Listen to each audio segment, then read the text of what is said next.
Okay. Good morning, Mr. Faris. Today my name is Wei Fong, and today I will be present about the comparative study of different construction standard form of contract. Okay, next. So introduction. Standard form is a document that is printed and published by an industry recognized regulation authority that is recognized by both parties. Pre-made document that the organization used to establish a new arrangement or arrangement with an internal partner or third party. Business to consumer contract in standard form play an important optimization role in the mass delivery of goods and services. These contracts have the ability to lower transaction costs by avoiding the need to discuss the many aspects of a contract each time a good or services is offered or uses. So next, I will be talking about the Certificate of Practical Completion, which is CPC. So first, FIDIC Red Book 1999 uses the clauses 10.1. It's used for taking over certificate as certificate, and the certificate is issued by the engineer. Contractor notice to engineer not earlier than 14 days before the work will end. Engineer will issue or reject within the work 28 days. And next is the PWD Form 203A uses the clauses 39.4. It's used to certificate of practical completion. SO will issue the certificate and contractor carry out the remedial work within reasonable period to the satisfaction of the SO. And next is the PAM contract 2018 uses the clauses 15.2. It's used to certificate of practical completion. The certificate issued by the architect and contractor written notice to the architect within 14 days. And next is the certificate of non-completion, which is the CNC. First FIDIC Red Book 1999 uses the clauses 8.7. The contractor need to pay delay damage to the employer for this default, and the certificate issued by the engineer. Delay damage should be the only damages due from the contractor. And next is the PWD Form 203A uses the clauses 40. Government entitled to recover from the contractor, liquidate and ascertain damages. SO will issue the certificate. The SO may deduct such liquidate and ascertain damage from any money due or to become due to the contractor. And next is the PAM contract 2018 uses the clauses 22. Contractor should pay or allow to the employer a sum calculate the rate stated in the appendix. The certificate is issued by the architect. Liquidate damage by the employee should not be taken into account by the architect. And next, I will be talking about the extension of time, which is the EOT. First FIDIC Red Book 1999 uses the clauses 8.1. Contractor should give notice to the engineer. Engineer should review previous determination and may increase but should not decrease the total extension of time. PWD Form 203A uses the clauses 34.1, which contractor should forward given written notice to the SO. Relevant information with supporting document enabling the said officer to form an opinion as to the cost and calculation of the length of delay. And next is the PAM contract 2018 uses the clauses 23.1. Contractor should give written notice to the architect, and written notice should be a condition precedent to an entitle of extension of time and within 28 days of the end of the cause of delay. And next is the defect of liability period, which is the DLP. First FIDIC Red Book 1999 uses the clauses 11.1. Schedule of the defect is specified by the engineer on or before the expiry date of the defect notification period for the work or section. The contractor should complete any work that is outstanding on the date stated in a taking over certificate.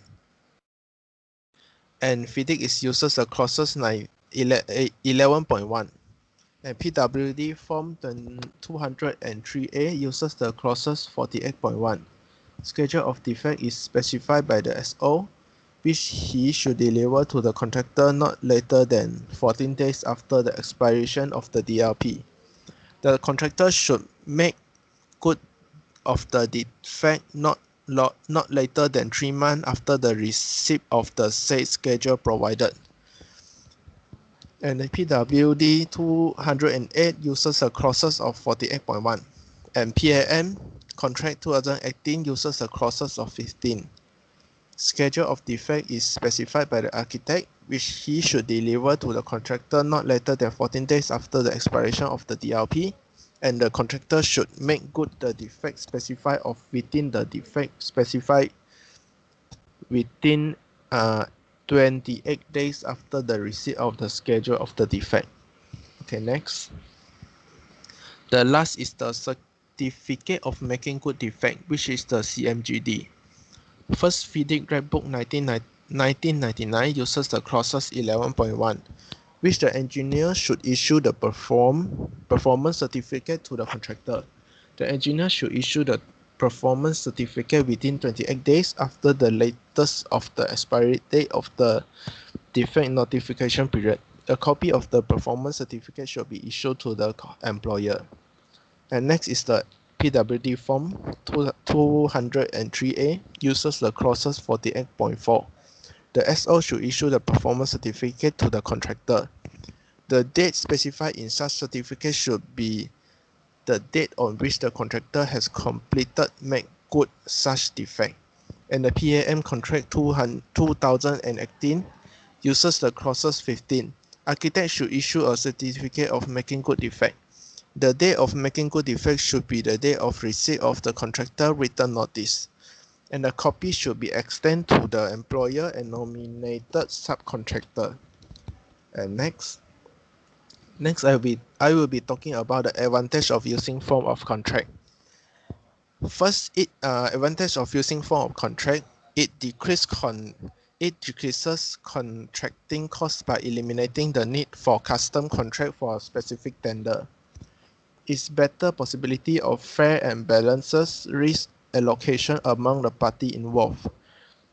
Repetitive use of the document, one becomes familiar with its content, and hence is conscious of both its strength and drawback.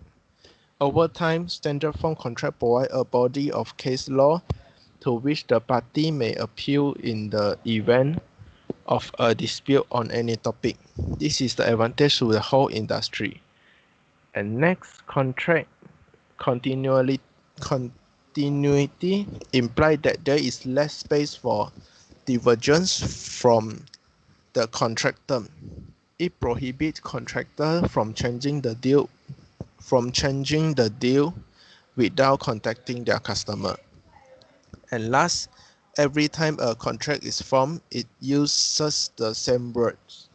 It makes it simple for people to get acquainted with the term of their industry regular contract. As time progresses, people's confidence in the contract's term increases. And next, I will be talking about the disadvantage of using form of contract. First is the boilerplate. It refers to the standardized language used in most of the contract. Most of the people do not go through this section, considering it just to be a legal formality. Often the issue is not with what the boilerplate contains, it rather with what it leaves out. For instance, if the person is offering you the contract has removed the part that require the losing party to pay the attorney fees of the winning party, you may be in a disadvantage despite winning a case. Next is price fixing. One of the major problems in the case of standard contract is price fixing. If a contract has specified products price stated in it, you could be at risk of price fixing. Sometimes, trade associates are found to be guilty of price fixing when they issue a standardized contract for all member vendors to follow. Whenever prices are standardized, it amounts to a price fixing. And next is language problem. The law often depends upon the language used in the contract. Every word in your contract has a specific meaning attached to it.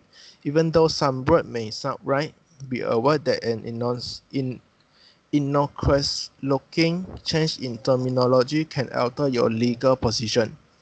And the last is favoring one party. When someone tells you that it's standard contract, ask him whose contract it is. Although the word standard sounds as if a group of attorneys formulate the contract after discussing and agreeing upon the term and language to be used, it never that way. Most of the time, the company issuing the contract does the standardization. And next, thank you, Professor Faris. This is the end of my presentation for the comparative study of different construction standard form of contract. Thank you.